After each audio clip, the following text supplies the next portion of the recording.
My wife and her family blew up at me because I refused to let them name our son after her late brother. He was a loser who ruined the lives of everyone around him. Trigger warning: child abandonment, verbal abuse, mentions of abuse and addiction, infidelity. My wife, 26F, and I, 28M, have been together for 10 years, and married for 4 of those. My wife is pregnant with our first child, a boy, and she is due in early July. Now on to the issue that has arisen. My wife wants to name our son after her brother, who passed away a little over a year ago. Her brother, whom we'll call T, was her only sibling, and they were very close growing up, as they were only 2 years apart.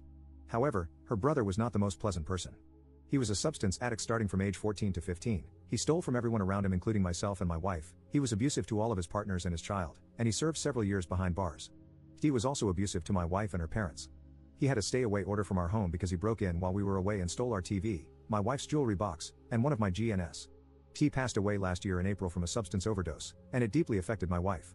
It was her first major loss she has suffered, and she still attends therapy to help cope. When we found out we were having a boy, she immediately wanted the name to be T's name. I heavily disagreed, and I have offered many replacements, other family names like her father or grandfather's, but she will not budge. She wants our son to have the exact same name as her brother, first and middle. She has even gone as far as to say that if we name him something else, she will have it changed, or only call him by T. My final straw was when my wife ordered a blanket with T's name sewn into it for our son. I blew up and told her I was not naming our child after a substance addict who took advantage of everyone around him. My wife blew up at me, she screamed at me to leave, threatened to call the police if I didn't, and called me a piece of crap for talking about her late brother like he was trash. I did leave. I told her I would attempt to speak to her again about this once we had both calmed down, and I apologized for speaking about T in a negative way. I'm getting calls nonstop from her family, calling me names for speaking about T and not wanting to honor him by naming our son after him. My family is on my side, her family is on her side, and my friends are split on the matter. So, am I a massive jerk for not wanting this name for our child? Update 1. Hello, internet humans. Not sure if any of you remember my first post a few months back, but I just logged on and saw I had a few messages, so I figured I would post an update. So, if you recall from my first post, my wife and I were expecting a baby boy in early July, and our conflict was occurring over my wife wanting to name our son after her late brother. We got into a huge fight, some names were called, and threats were made, which led me to this subreddit to ask for advice and opinions from internet strangers. Well, a week after the post, I sat down with my wife, and we had a very long and difficult conversation. She broke down and admitted she was struggling more than she let on with the loss of her brother, and she told me she felt uncomfortable talking to me about it due to my feelings towards him and how he lived his life. I was devastated, to say the least. I have never felt like such a horrible partner. I was selfish, I failed to see him as anything more than his mistakes, and I failed to support my wife through his passing. It was a long talk with lots of tears, and we both agreed to be more open in the future and less judgmental. We started attending therapy together less than 2 weeks after that, and we have been going ever since once a week. It was rough at first, but it has helped tremendously in dealing with the bumps in the road of marriage. As for our son, we came to an agreement on a name after lots of long discussions, a first name we both adored and her brother's middle name, just spelled differently. It was a good compromise for both of us, and it was my son's own name that no one before him had carried. We were both happy. Then, on July 3, 2022, my wife delivered a beautiful, healthy baby girl. To say that we were shocked would be an understatement. My daughter came home the next day, and since then I have still been in awe of how we created something so perfect. We didn't figure out a name until she was a week old, but I am happy to share that Eleanor Shea is what we came up with. We are still adjusting to life with an infant, but so far it has been nothing short of amazing. Thank you for your past advice, internet friends and strangers. Update 2. Op posting in r/infidelity 1 year after the last update. I'm just here to vent my frustrations and scream into the void about my current situation. I can't talk to anyone in my personal life about this. My wife is cheating on me, she has been for the past 2 months. I just don't understand. I don't even know where to start to begin to understand. We have a beautiful home, stable careers, we're not financially struggling, no substance abuse, and we attend therapy together. Our daughter is healthy, perfect. Our 6-year wedding anniversary is 3 months from tomorrow. We've been together for 11 years.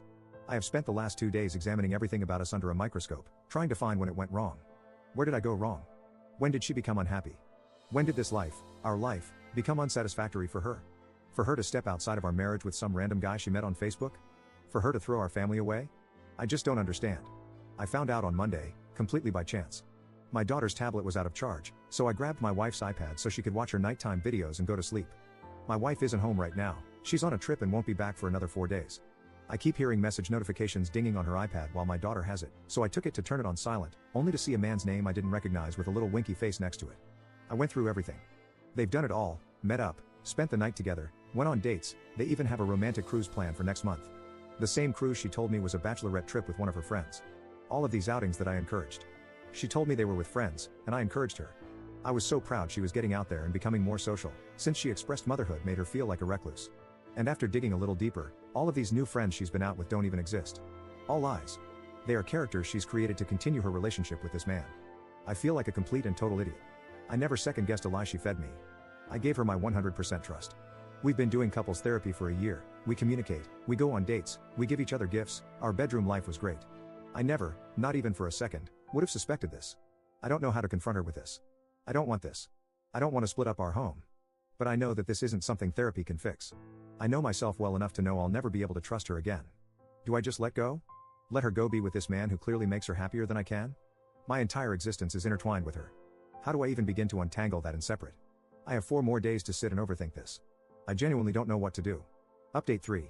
I posted here almost a month ago, venting my frustrations about discovering my wife's affair, and I received a magnitude of comments and messages filled with advice and kind words. For that, I thank everyone who took the time to comment or write to me, and I'm sorry for anyone who related to my situation. I'm here with somewhat of an update, but mostly more venting. My life is upside down, and it feels good to get it all out somewhere. After making my post, I took the advice of everyone and gathered up all evidence and contacted lawyers in my area. I found a really great one and went ahead and started on divorce papers before my wife got home. I also got tested for any STIs and told my parents and best friend about the situation. I took my daughter to my parents so I could have the alone time to mentally prepare myself to face my wife with this discovery. I rage cleaned a lot and cried a lot those last 2 days before she got back. I packed some of her stuff, but then unpacked it and cried more. I had planned to lay out all the screenshots along with divorce papers on our dining room table and just sit and wait for her, but I didn't get the chance to do that. She was supposed to get home later in the afternoon on Sunday, but she ended up getting back around 6:30 that morning. She didn't call or text in hopes of surprising me. I was up drinking coffee, and, you guessed it, crying, when she walked into the house. I didn't greet her, I just went and got the folders of evidence and divorce papers and gave them to her. I don't remember anything she said that day, but I just said I knew, I wanted a divorce, and I would keep the house as it was in my name solely. It hurt a lot. I wanted to hug her, but also scream at her. There were lots of tears from her and lots of yelling at me. I didn't say anything. I told her we could discuss it at length with lawyers present once she accepted the situation and calmed down. I think someone called it gray wall in the comments of my last post. Not entirely sure, but I tried my best to do that and not show emotion or argue with her. It was really hard, the hardest thing I hope I'll ever have to do. She betrayed me, but I still felt awful making her cry. She left that day with some clothes and personal belongings and went to her parents' place, and my parents and best friend came to stay with me and my daughter. I had my lawyer arrange a meeting between us to discuss custody, belongings, money, and everything else that following Tuesday. Well, Monday I got a call from my clinic to come in to review results of STI tests, and as it turns out, her parting gift to me is HSFAU too. I cannot describe in words how angry, sad, and shattered I am. I'm still accepting it, I don't think I have yet, but I'm working on it. I know it's common, very common, and it's not going to unalive me, but it doesn't make it blow any less. I joined a support group on Facebook, those people are great. Going into Tuesday with that knowledge was awful. I felt so much shame bringing that up in front of not only her but both of our lawyers. I knew if I tried to discuss it with her privately, it wouldn't go well, not with the amount of anger and sadness I had in my system. She never apologized, she was a different person that day. I felt like I was looking into the eyes of a complete stranger, no emotion whatsoever. Divorce-wise, everything is cut and dry. We separated finances, the house is mine, we are just waiting the 90 days for it to finalize. There were no objections on her end but one, she wants to terminate her parental rights over our daughter. She doesn't want her anymore. Our daughter, our baby. I was f***ing blindsided. I'm still blindsided. My daughter is 1, but she loves her mama. Mama was her first word. She's only 1. It's been 3 weeks, and the pain I have felt, the pain for my daughter, for my family, has been indescribable. I don't know who she is anymore. I don't know what changed or when it changed, but it terrifies me. I feel like my entire life was pulled out from under me. I haven't talked to her, per lawyer's advice and my own fear of what I would say. She hasn't seen our daughter, she told me that day she didn't want to. She didn't want any pictures from our home, any memories. Just her clothes and electronics. I don't understand any of it, and I don't think I ever will. We have to go to court for her petition to terminate rights, and I don't want to look at her. I just can't accept this as reality right now, not after everything. I'm trying as hard as I possibly can to keep a positive outlook on everything and be strong for my family and my baby, but this has been so hard. I hope a year from now I can look back and say I survived that, but right now it feels impossible to even see next week. I'm not suicidal, so don't take it as that. I'm just emotionally, mentally, and physically demolished. Absolutely demolished. Update 4. Hi there, to anyone who has messaged me and to all the people who have left loads of comments regarding my past venting on this account, apologies first off. I genuinely kinda forgot I had it. I'm not much of a Reddit guy, but I've been getting into TikTok lately and saw a video about a super depressing Reddit story, which reminded me of my own super depressing Reddit story lol. It's been around 8ish months since I posted here about my upside down situation, and a lot of people messaged me in that time wanting to know how I was and what unfolded. I really appreciate you strangers for all the kind messages.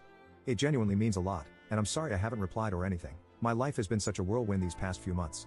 It's hard to believe that was that long ago.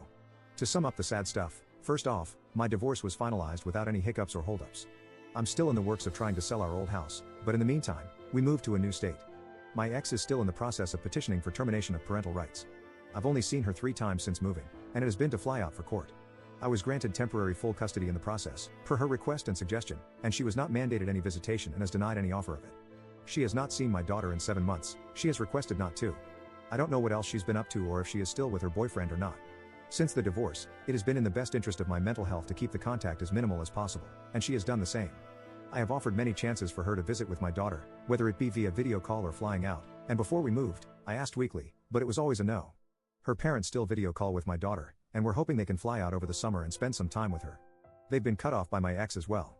I'm not sure what changed, but I can't change it back, and I am accepting it mostly. I wish her well in all future endeavors. Now for the happy stuff that has happened. Firstly, I am a proud Arizonan now. I never saw myself moving here, but we have loved it so far. My parents packed up and came with us, and I don't think I've ever seen them so happy. My daughter is doing amazing. She will be 2 years old in July, and she is the smartest, funniest toddler I've ever met. She knows her ABCs, can count to 20 without help, loves animals and bugs especially. She thinks farts and a cow mooing are the definition of comedy, and she doesn't know, but she has been my biggest motivator to heal from this whole ordeal and be my best self. Like I genuinely don't know how I helped make such an awesome kid. The more her personality grows, the more in awe I am of just how cool she is. I could talk for days about her, so I'll cap it here before this ends up being a Harry Potter length post lol. As for myself, I'm in therapy and have been throughout these 8 months, and I'm in a much better headspace. I'm working on getting back on top of my health as I did put on about 30 stress pounds. I'll get there eventually, but I'm not sweating it too much. I have not dated or tried to, I don't think I will anytime soon. I've adjusted to being a single parent pretty okay for the most part. I credit that to my family and friends more than anything because they have been a huge support system throughout this. There are still really hard moments that have happened, and I know there are more to come, but I will roll with it just as I have this and hope to come out on top. This is not the end of the world for me even if it feels or felt like it in the moment. The sun will rise tomorrow, birds will chirp, and all will be well. Thanks to my therapist for that, those 2 sentences have helped me immensely. Sorry this ended up being so long, I should really pick up journaling. Maybe a blog or something lol. But thank you again to everyone who took the time to give me advice in the hardest time of my life, and thanks again if you read this. I genuinely appreciate it.